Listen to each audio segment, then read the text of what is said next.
Entonces digamos que para iniciar este panel, uno de los temas importantes hablando sobre digamos que la inteligencia artificial con propósito, quiero arrancar por preguntarle a mis panelistas compañeros eh, qué evolución han visto desde la inteligencia artificial en sus organizaciones y digamos qué cambio ha surgido de cara a lo que venía pasando antes de la inteligencia artificial en sus organizaciones. A ver, en De Una nosotros comenzamos ya hace, no sé, casi año y medio, digamos. Obviamente con un espacio bien de curiosidad, de entender un poco de qué se trataba esto. Y yo creo que si tuviera que decir cómo fue la evolución, yo diría que primero fue como contemplativa. O sea, empezamos a mirar, empezamos a hacer pruebas de concepto, a entender qué pasaba. Estaba muy de boga el concepto de copiloting, pero de alguna manera nos faltaba como esa visión estratégica, de poder de alguna manera generar un uso más allá de lo individual. Nos imaginábamos, o personalmente yo me imaginaba cómo, por ejemplo, traspasar ciertas prácticas entre los equipos y de hecho hay casos en empresas donde utilizando copiloting te das cuenta que los buenos profesionales mejoraron y los malos profesionales empeoraron. ¿Por qué? Porque faltaba de alguna manera este marco colectivo. Hace poco menos de un año tuve la posibilidad de estar en Stanford y conocí ahí por primera vez el tema de los agentes, pero todavía sentía que me faltaba esta forma estratégica. Creo que el concepto de los sistemas de agente combinado con efectivamente todo el modelo de copiloting creo que es lo que ha venido a cerrar esa brecha. Y lo que ha generado ahora es esa capacidad de impactar ya no individualmente, no de manera salpicada, digamos, dentro de la organización, sino que ya con un enfoque absolutamente sistémico, buscando eficiencia, buscando mejorar, buscando ampliar conocimiento. Y creo que hoy día, para nosotros por lo menos, esto se ha traducido en que estamos justamente invirtiendo en construir hoy día sistemas de agentes, integrarlos dentro de nuestro quehacer y poco a poco acercándonos a este modelo de trabajo híbrido que es el que vemos obviamente como el futuro. Gracias. Bueno, yo digamos que no quiero hablar un poco de lo que ya nos ha contado Esteban en Sofca. Yo quiero hablar un poco más desde mi rol como director comercial. Para aquellos que me conocen, yo anteriormente vengo de la dirección de operaciones. Conozco mucho la operación de lo que hacemos nosotros en el negocio. Y el foco grande que hemos estado dando desde la dirección comercial es transformar la forma de cómo Sofca vende sus soluciones, apoyándonos a través de la inteligencia artificial. Hoy podemos decir que el 80% del proceso comercial que nosotros hacemos lo hacemos apoyado con inteligencia artificial. Tenemos diferentes modelos de prompting, tenemos diferentes agentes que hemos estado comenzando a experimentar y comenzando incluso a aplicar para responder a RFPs, para llegar mucho más certeros a la solución y a la necesidad que tienen ustedes como nuestros clientes, desde el foco comercial. ¿Sí? Queremos ser más consultivos, incluso profundizar mucho ese consultivo en la real necesidad que pueden tener ustedes.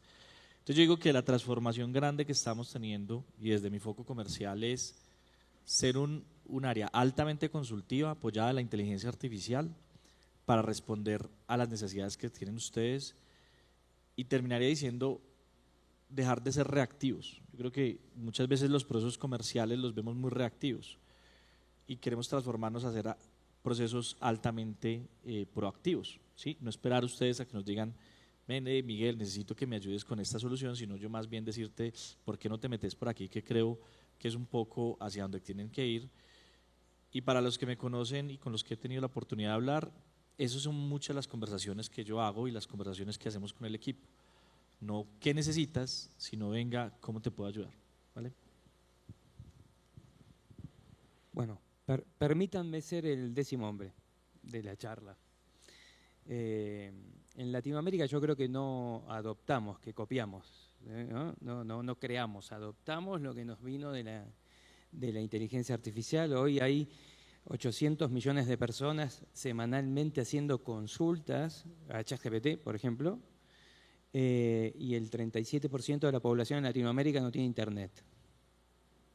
Entonces la evolución a veces es muy compleja dentro de una empresa, porque a veces generamos soluciones que solamente vemos en las grandes ciudades y perdemos un montón de posibilidades de penetración y de uso de la inteligencia. Yo realmente creo que estamos tratando de adaptarla. Hay proyectos en Latinoamérica para hacer el LATAM ChatGPT, o hay varias opciones, pero creo que es momento de parar la pelota y pensar sobre aquellos proyectos que nos van a hacer evolucionar. Y buscar empresas que no traigan recetas internacionales. ¿Okay?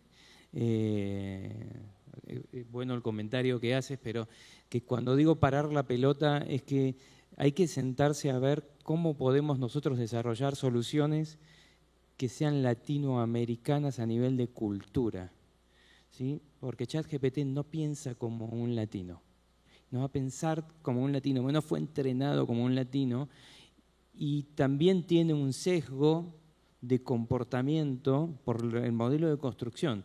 Digo, ChatGPT o OpenAI o cualquiera de las inteligencias que nosotros estamos hoy utilizando, que estamos explotando.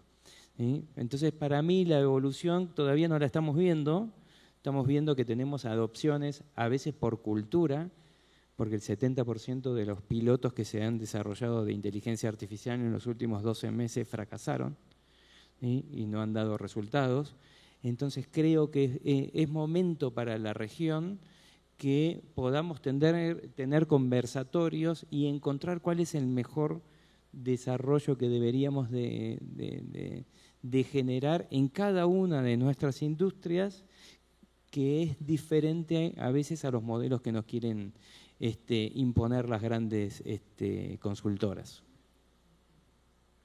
Muy interesante ver, digamos, que las diferentes ópticas en las que cada organización va implementando la inteligencia artificial. Entonces, digamos que construyendo sobre el tema que hablas de la, digamos, de la cultura y de la cultura tecnológica que existe en las organizaciones, digamos, ¿en qué ángulo están enfocando ustedes las soluciones de inteligencia artificial dentro de sus organizaciones? ¿Más como una herramienta, digamos, de productividad interna o este tipo como de digital twins que ayuda a facilitar la productividad de los empleados, o es más herramientas y agentes orientados a cambiar la interacción y el servicio con el cliente? En nuestro caso, probablemente porque el mundo todavía está experimentando mucho con el potencial de la IA, hemos decidido primero comenzar con procesos de eficiencia y puertas adentro, ¿okay? Creemos que es una herramienta fundamental, pero también tiene riesgos y responsabilidades, y poner todo esto de cara a clientes sin realmente dominar a cabalidad todas las dimensiones de lo que es el potencial de una IA es un poco complejo. Entonces hemos decidido, obviamente, puertas adentro, empezar a eficientar con pequeños pilotos. Esos pilotos los estamos haciendo cada vez más grandes. Después hay todo un proceso de poder llevar esto masivamente dentro de la organización. Y el punto en el que creemos que esto ya se cruza, digamos, con prácticas de hiperpersonalización es cuando ya tienes ese dominio inicial. Así que es algo que estamos todavía, como te digo, escalando gradualmente y con una lógica también de mucho aprendizaje. Mira, y esto lo hemos hablado mucho tiempo, nosotros en Sofca lo venimos hablando hace ya varios años. Yo creo que eso es un cambio de paradigma. O sea, esto no es un cambio cultural ni siquiera, ni una tecnología, no, esto es un cambio de paradigma, una forma diferente de ver el mundo, ¿sí? Nosotros estamos adoptando como paradigma cultural la inteligencia artificial, con todos los retos, como por ejemplo el que planteas tú desde la cultura, desde cómo me habla, ¿sí? Particularmente yo, por ejemplo, seteo mi prompting o mi GPT. Alguna vez le dice, háblame en paisa, ¿cierto? Y te hablan un paisa mexicano. Entonces, no, este no me está hablando en paisa realmente. ¿Por qué? Porque obviamente la forma como está entrenada la inteligencia artificial no está muy adaptada a la cultura de nosotros, como tú lo dices. Pero creo que si nosotros comenzamos a adoptar esto como un paradigma, lo comenzamos a usar en el día a día, en que nos entienda a nosotros mismos, ¿cierto? En tener mi propio entrenamiento, incluso en, ¿por qué no?, probar modelos open source y hacer pruebas de entrenamiento. Ahí comenzamos a entrar en el paradigma, ¿sí? Y volver el paradigma nuestro día a día, que es el objetivo final. Entonces yo creo que, cerrando un poco la idea, es la adopción desde todo lo que hacemos, ¿sí? Desde el día a día, con la naturaleza que tiene que tener, sin ponerle como muchas trabas, sino muy responsablemente desde el compliance también de la información. Pero usarlo. Yo particularmente, por ejemplo, le digo a mi esposa, yo digo, no, usa ChatGPT, ¿cierto? Así sea para las recetas de la casa, ayudarte a solucionar temas, porque es entrar en ese cambio de paradigma. Y en la empresa estamos llevando mucho hacia eso. Y le digo mucho al equipo, bueno, ¿qué tanto, qué pronunciaste, qué hiciste aquí, ¿cierto? Para que lo volvamos un día a día. Ese es el objetivo que tenemos. Muy bien, cultura, ¿no? Dijimos.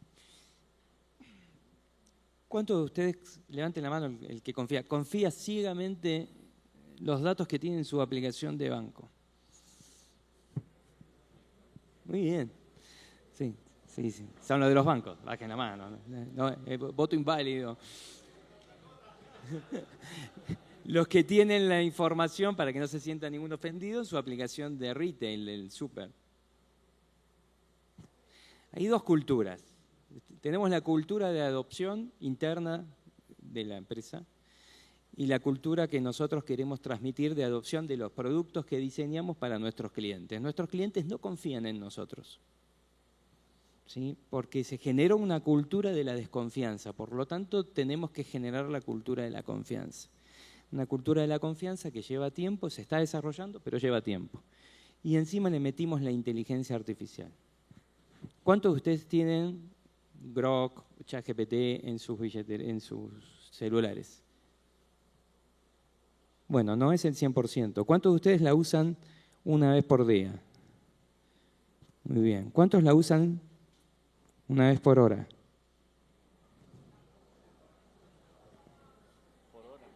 Ok.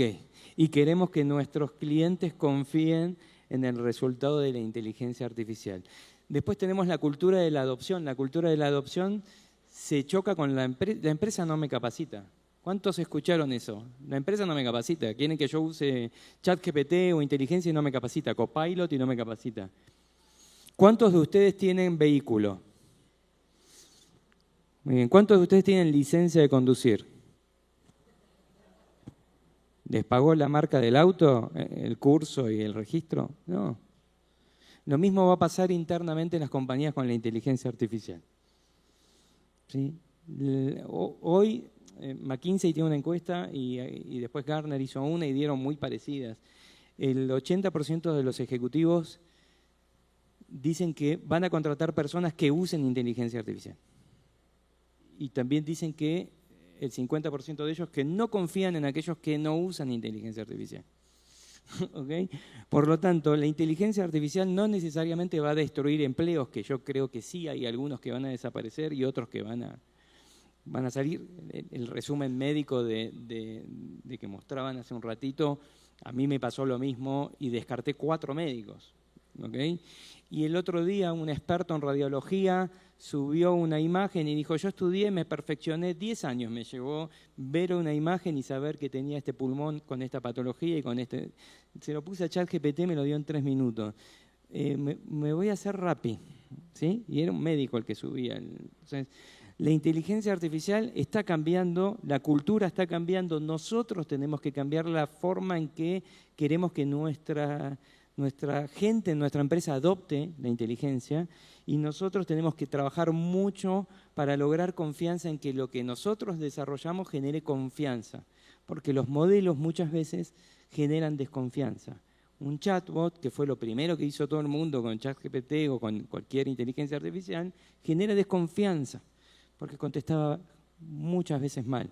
Entonces parte de la cultura, esta cultura de generación de confianza que tenemos que ir transformando entre todos.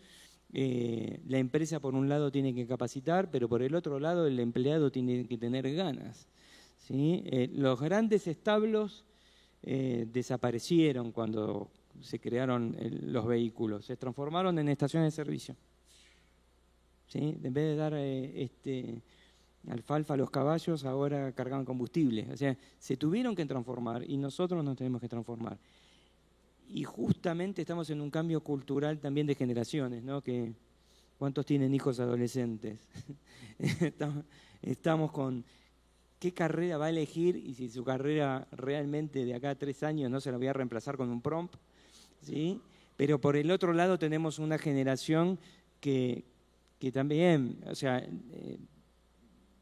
le va a costar transformarse y tener el impacto de la inteligencia. O sea que creo que la cultura hoy es un tema clave de desarrollo cross en las empresas a la interna y en cualquier proyecto y en las empresas que hoy están encarando inteligencia artificial y trabajar mucho con los clientes, porque si no generan confianza tampoco va a funcionar.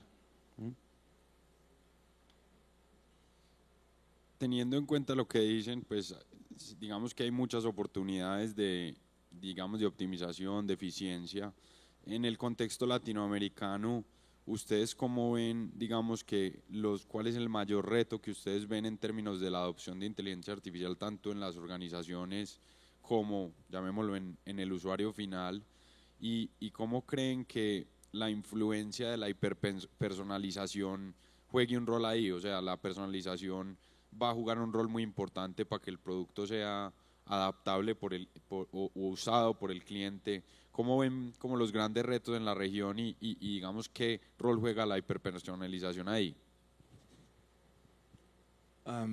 Yo creo que los desafíos son parecidos a otros espacios de transformación.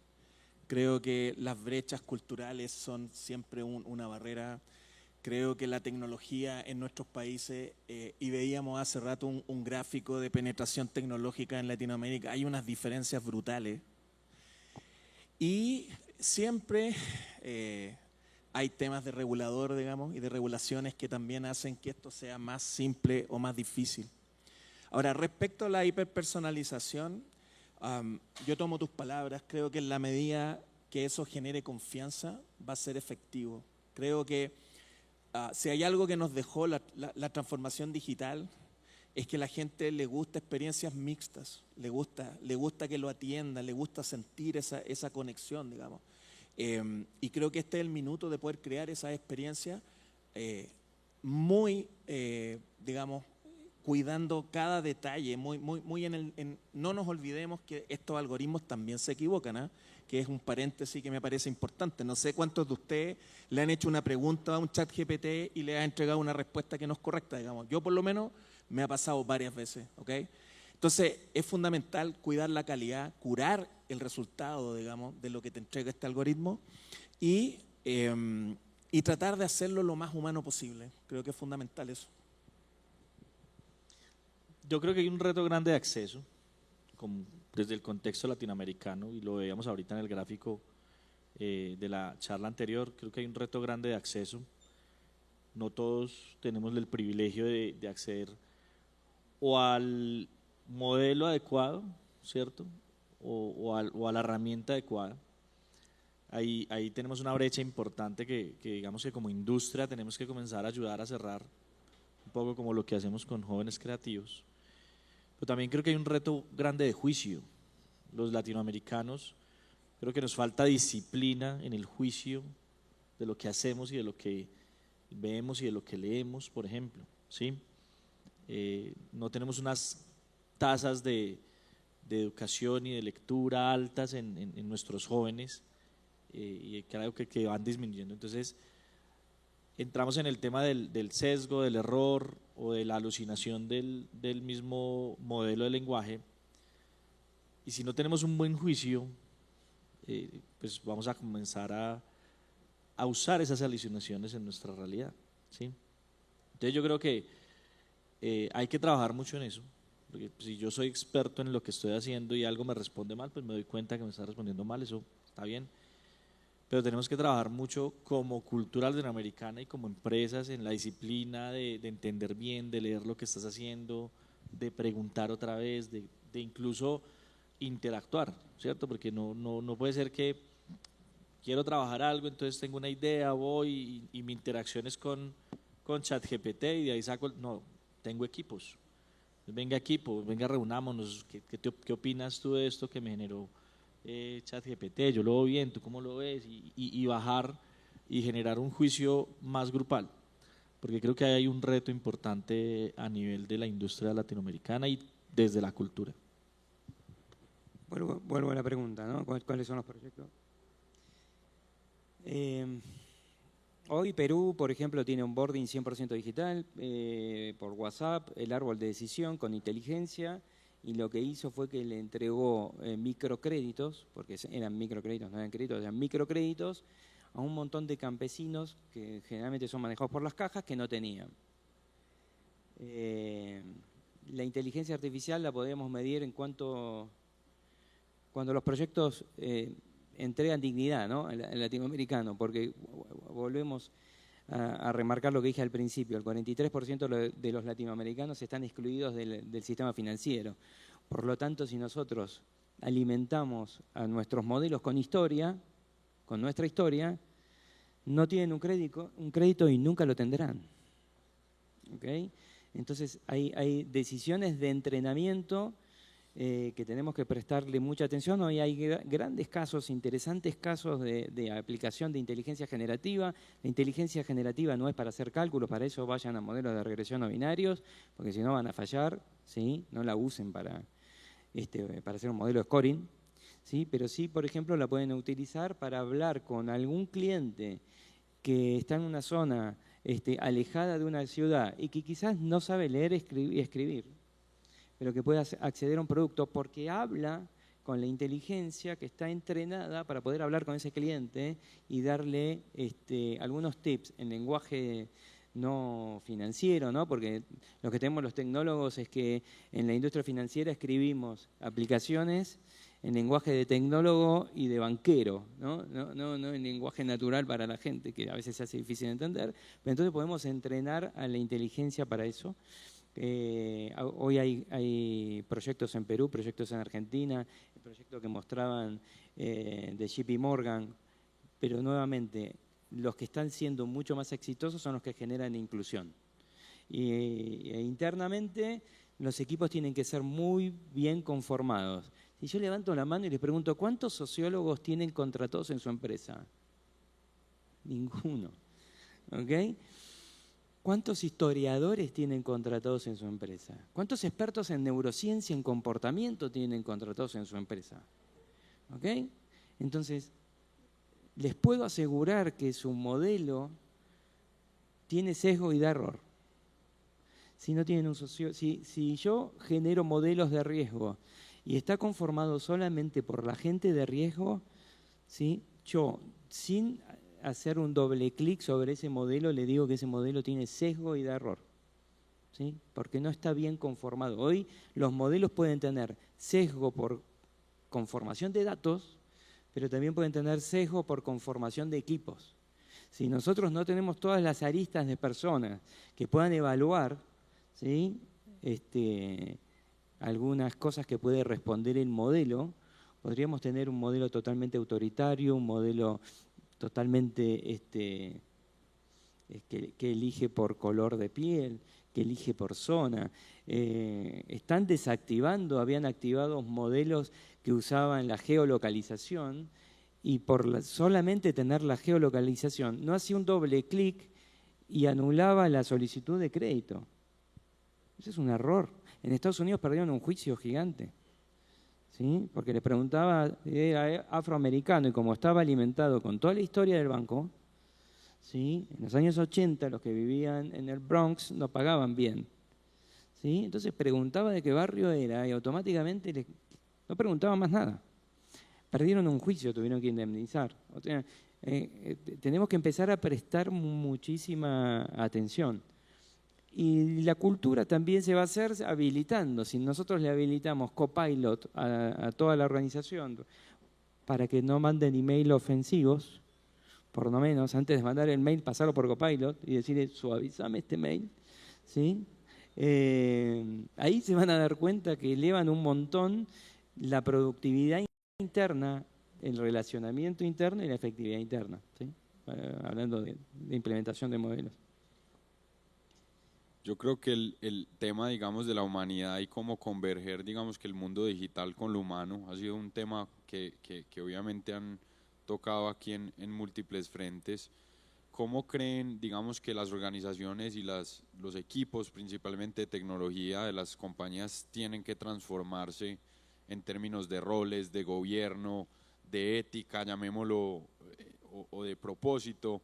Digamos que haciendo también referencia al propósito de este panel, ¿cómo ven que convergen todos esos temas de, llamémoslo, humanizar la inteligencia artificial y crear como un entorno de los equipos y de los procesos para que esto sea bien adoptado, pero que al final del día no le quite también la capacidad al humano de tener su criterio individual? Pues porque lo que decían en múltiples frentes es también ChatGPT y todos estos diferentes ayudantes se convierten también en un bias muy grande para uno, entonces ya uno pierde un poco de criterio sobre su criterio personal.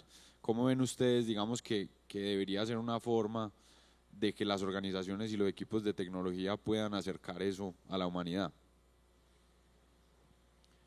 Yo creo que hay que comenzar por el propósito. Creo que el propósito no lo genera la IA, es la organización la que define ese propósito y la IA de alguna manera te puede ayudar, te puede profundizar ese propósito, te puede dar espacios nuevos, digamos, no explorados, pero sigue siendo una definición que nace de los humanos. En función de eso, por lo menos hasta ahora, creo yo, hay que tener claro cuál es el impacto que la IA genera, digamos, en estos modelos. Tienes por un lado los modelos de copiloting, en el que básicamente la IA se pone al servicio y te complementa en términos de tu relación diaria, digamos, con el trabajo. Y tienes después los modelos de agentes donde eventualmente el humano pasa a ser una suerte de supervisor y terminas teniendo un trabajo que a la postre puede tener cosas en que el algoritmo hace algo de manera autónoma, pero siempre tiene que haber alguien detrás que le dé el sentido, digamos, al outcome que ese proceso termina generando. En ambos sentidos creo que la relación pasa por, primero, tener claro eso, digamos, y que la gente entienda el rol que juega, porque si bien concuerdo contigo que hay roles donde la IA te puede desintermediar completamente, creo que hay un marco ético detrás de qué es lo que busco como organización, ¿ok? Claro, si yo quiero efectivamente solo generar ahorros de costo, me puedo llegar a cargar un porcentaje importante de los roles de una organización. Y ahí es donde hay que encontrar maneras creativas, éticas, digamos, de poder hacer que esa gente tome, digamos, haga un shifting en términos de su responsabilidad y pueda seguir contribuyendo de manera creativa al resultado colectivo. Bueno, yo creo que la pregunta puntual que haces, Miguel, es cómo evitar, o sea, cómo mitigar un poco ese impacto de la desconexión. Y yo creo mucho en el trabajo en equipo. Yo soy de ingeniería, soy de administración de sistemas, bueno. Pero para mí la base del trabajo es el trabajo en equipo. A mí me encanta trabajar con la gente y hablar con la gente y entender y sentarme, tomar café, ir a la oficina, ¿sí? Entonces yo creo que una base fundamental para que podamos controlar de alguna forma, gestionarlo, por así decirlo, o gobernar todo este proceso de transformación es por medio de la conexión con la gente, con ir a la oficina, con sentarnos a hablar, con discutir, con hacer espacios de conversación como este, donde compartimos nuestras diferentes opiniones. Porque si nos desconectamos y nos isolamos un poco de la realidad, y mi único compañero de trabajo es la cámara, la pantalla y ChatGPT, pues voy a entrar en unos sesgos altísimos. Y creo que una forma de mitigar es eso, trabajando en equipo, hablando mucho, siendo mucho más open ante la transformación. Y como compañía también siendo mucho más open a las políticas que estamos adoptando, ¿sí? No hacerlo como el proyecto Top Secret por allá que tienen guardados los C-Level de nuestra compañía y que hará, no, es un proyecto de todos, ¿sí? Algunos le decíamos hasta en Sofca, todos deberíamos estar metidos en este proyecto y Esteban lo decía, es un manifiesto, una forma de trabajar. Entonces conecto eso, ser muy open, ser muy abiertos y trabajar mucho en equipo, creo que es una forma que puede ayudar mucho. Yo hace 10 años que no tiro una línea de código. Pero con el Hub de Latinoamérica, el otro día que yo quise optimizar el radar, que lo hicimos en el año 2024 y que lo estamos haciendo este año 2025, 7 dimensiones, les preguntamos a todos por dónde van y te da una serie de proyectos que podría Sofca desarrollarles para acompañarlo. Muy bien. Dije, lo quiero modernizar. ¿Me puse a codear? No, se lo pedía la IA. Ahora, ¿codea bien? A veces. Si no puede hacer control de versiones bien, no codea bien. ¿Eleva la productividad? Sí, me ahorró un montón de aprendizaje, porque en realidad en 25 minutos tenía el cuestionario, tenía el resultado, tenía que se valide, tenía que me lo envíe y pude hacer cambios. Pero cada vez que hacía un cambio me rompía otra cosa. Le digo, pero vos sos tarada. ¿Sí? Me rompes una cosa. Entonces, o sea, no podés hacer control de versiones si estamos haciendo control de versiones. A nivel tecnología interno para los equipos de trabajo, eleva la productividad, los números no son tan exagerados como que eleva la productividad en 40% y reduce, etcétera, pero van a ver que hay mucha resistencia por los chicos, y estamos hablando de los niveles de desarrollo y demás, en usar inteligencia artificial y lo tienen que empezar a utilizar. En QA sí da un montón de resultados. ¿Y cómo nosotros hacemos para que lo que nosotros desarrollamos impacte? Yo hablo de la industria que a mí me gusta. Hoy tenemos 200 millones de latinoamericanos que no tienen cuenta en el banco, ¿sí? Cuando nosotros saquemos un modelo, lo primero que podemos hacer son indicadores totalmente incómodos, ¿sí? ¿Cuántas de las personas que venían siendo rechazadas son clientes nuestros este año? Ahí tenemos un éxito en modelo, ¿okay? Entonces, hay un cambio de estructura. Nosotros como líderes tenemos que fomentar el uso de la inteligencia, gobernarla, ¿sí? y tomarlo como gestión metodológica.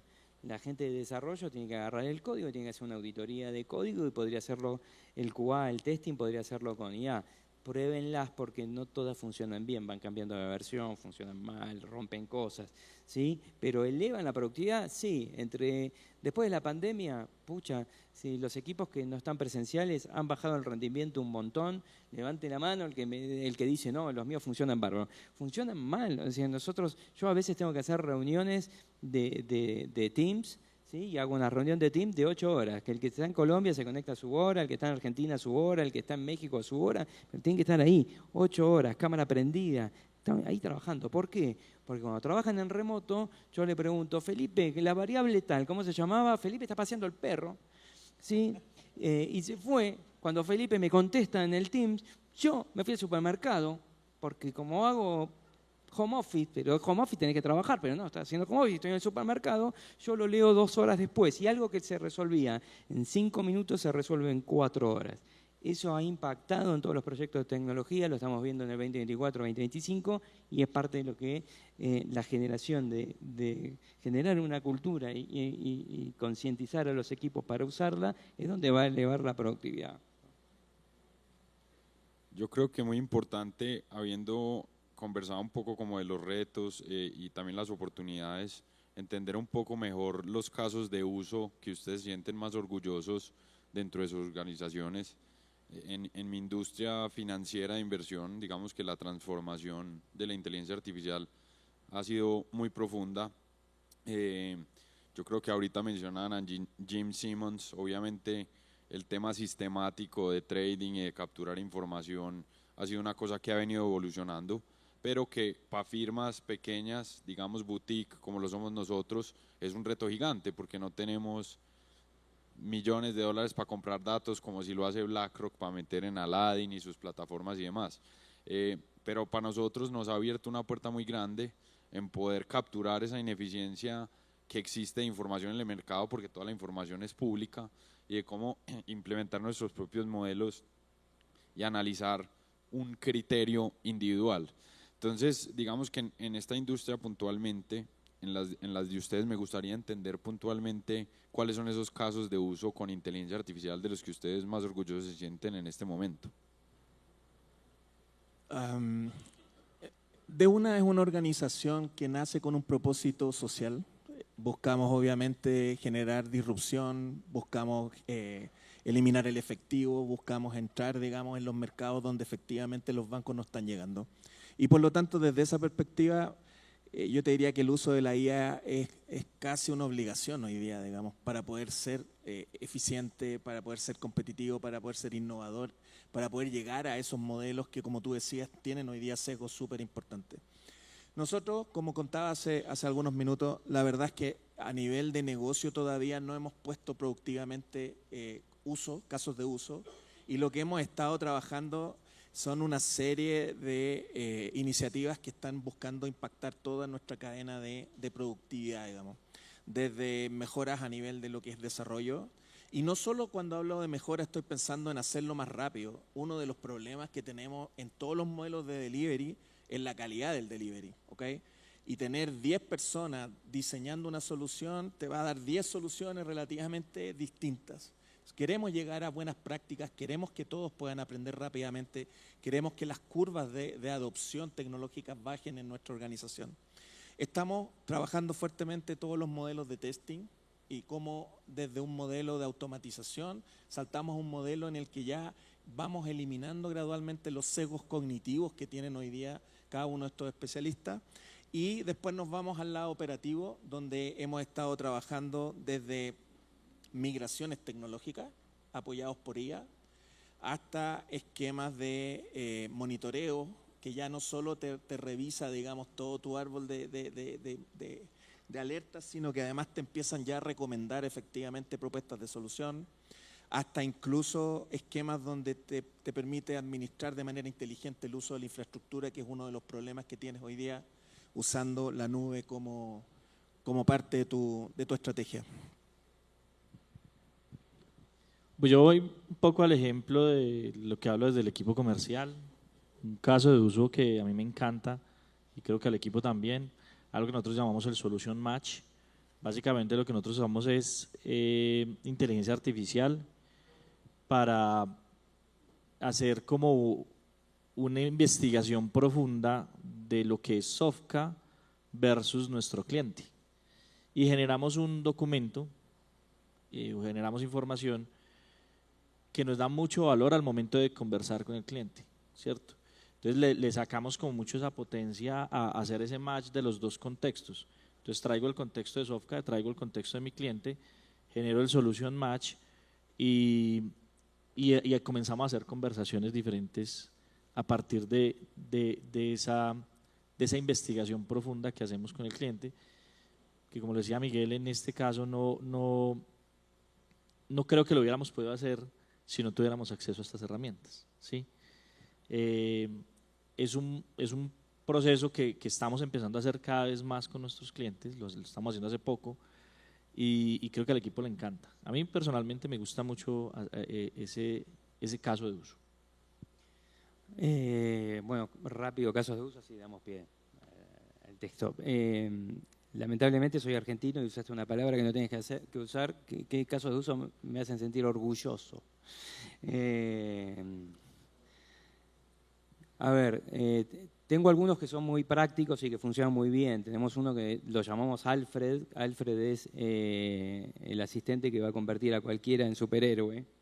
Somos muy imaginativos con el nombre, y es por Alfred de Batman, ¿sí? Que está 100% dedicado a ayudar a cualquier ejecutivo a realizar sus tareas.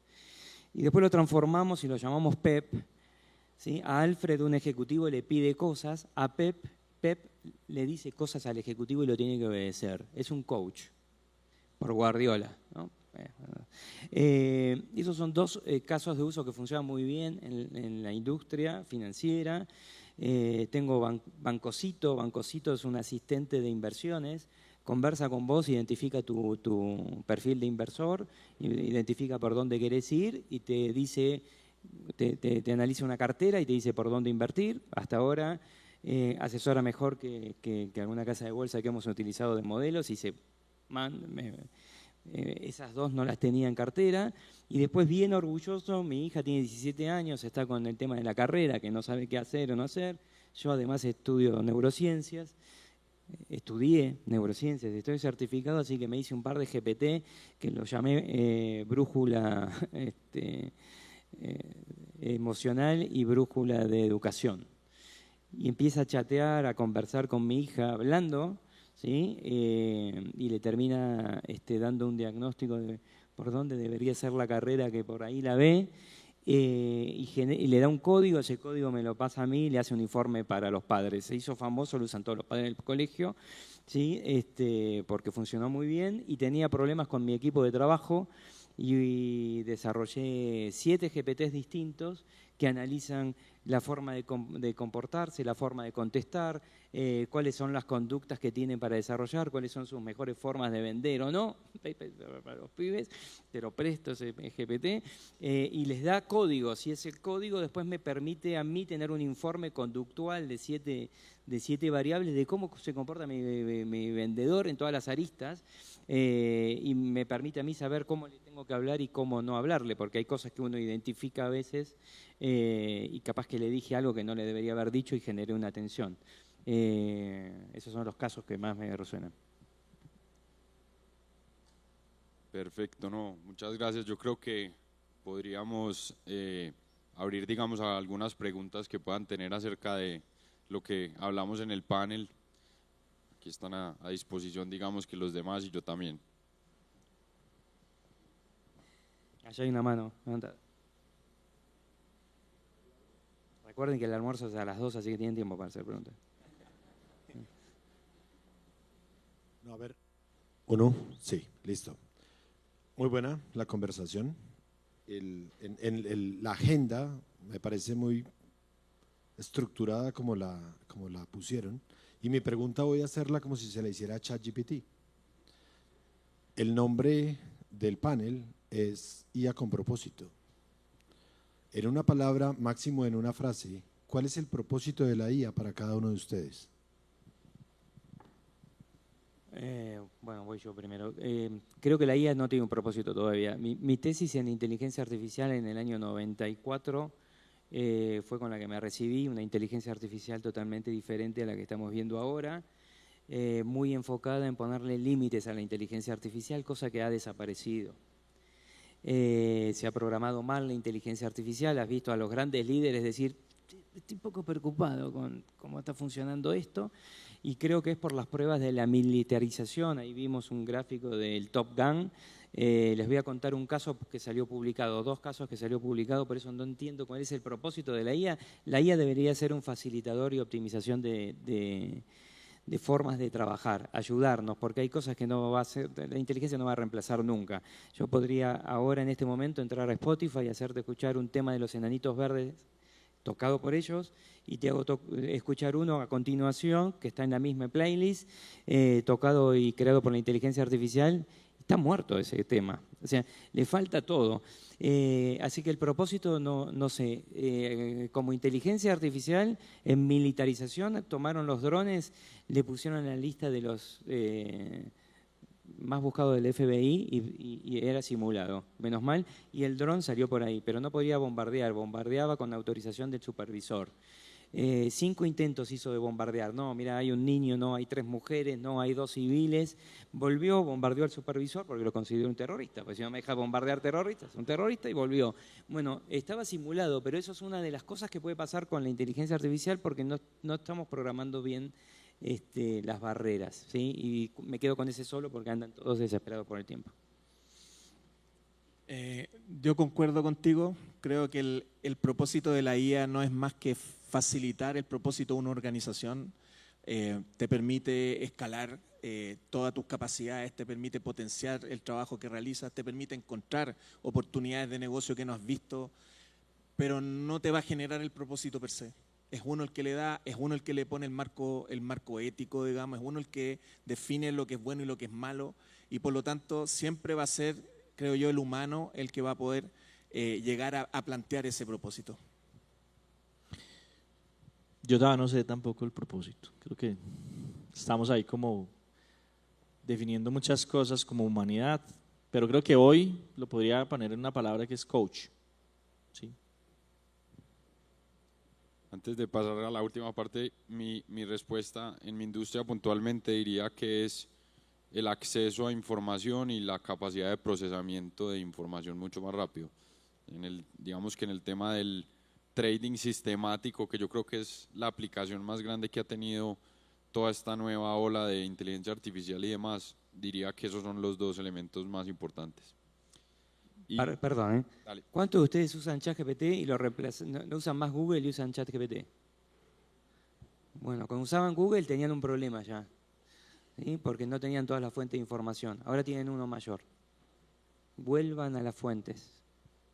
¿Sí? No usen ChatGPT para búsquedas o la inteligencia para búsquedas. Vuelvan a la fuente. ¿Sí? Pongan su cerebro. ¿Sí? Nosotros nos damos cuenta cuando nos responde ChatGPT que responde mal porque somos expertos, ¿sí? Tenemos generaciones perdidas. Hay un estudio del MIT que el cerebro está apagado, ¿sí? Tiene una mínima lucecita prendida cuando usan ChatGPT. Si perdemos eso, ahí estamos condenados como humanidad y eso es lo que tenemos que cambiar en el uso de la inteligencia. Perdón.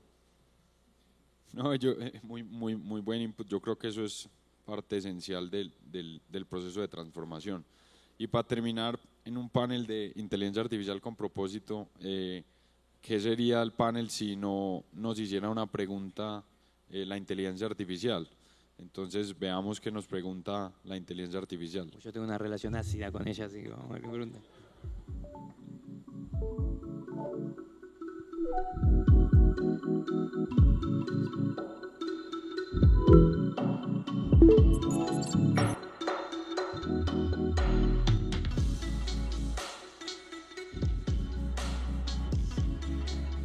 Te leo la pregunta, Felipe, si quieres. Sí. ¿Cómo pueden las compañías demostrar el máximo valor de la inteligencia artificial ante retos como la resistencia al cambio, la despersonalización de la experiencia o la tranquilidad excesiva de los equipos? Está interesante la pregunta. Bueno, creo que, ya lo he dicho varias veces, creo que hay que partir del propósito, ¿ok? Nada que la inteligencia artificial proponga puede estar desacoplado de lo que buscamos como organización. En función de eso, creo que hay que construir básicamente un diseño. No sé si podemos hablar de un máximo valor, ¿eh? Creo que en la práctica siempre van a aparecer oportunidades que van apareciendo una vez que ya vas resolviendo ciertas cosas.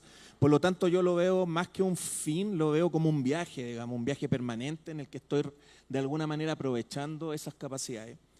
Creo que es fundamental construir un clima corporativo de confianza, darle claridad a los equipos de lo que buscamos construir y por qué lo buscamos construir y reforzar el propósito que estamos de alguna manera planteando. Y en mi experiencia, y es distinta a la tuya, creo que los equipos han entrado en este juego mucho más curiosos que en otros espacios, digamos. Yo viví el proceso de implementar DevOps hace algunos años y de verdad que era complejo hacer entender a las organizaciones el valor de lo que era DevOps. Hoy día creo que porque de alguna manera estos modelos han generado gadgets como diferentes, digamos. Creo que, no sé, todo el mundo ha hecho una fotito, digamos, con el ChatGPT y la ha transformado en una cosa ilustrativa. La gente entró como con un morbo distinto a esto. Y por lo menos la experiencia que yo he tenido, creo que ha habido mayor capacidad de los equipos de entrar en el juego. Pero para poder realmente tener valor hay que hacer lo que uno hace con todos los procesos, digamos, asegurarse de medir correctamente ese valor. Y obviamente ir evolucionando en la medida que tus indicadores te van mostrando que hay una evolución o que hay una involución. Muchas gracias, Felipe. Con esto damos por terminado el panel. Muchas gracias a todos. Si existe alguna otra pregunta, posteriormente creo que todos disponibles para responder cualquier pregunta. Muchas gracias. Muchas gracias. Todos.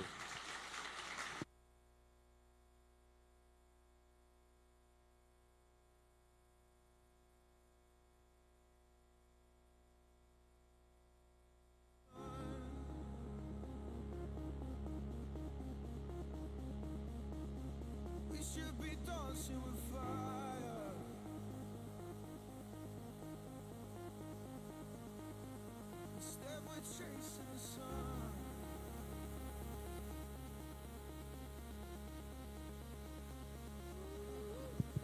Hola, bueno, muchísimas gracias a nuestros primeros panelistas por estar acá.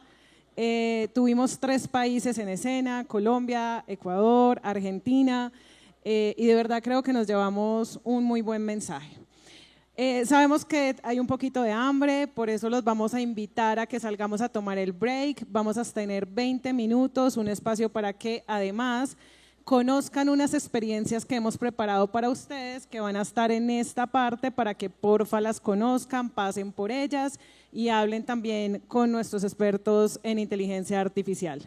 Nos vemos en un momento y muchísimas gracias.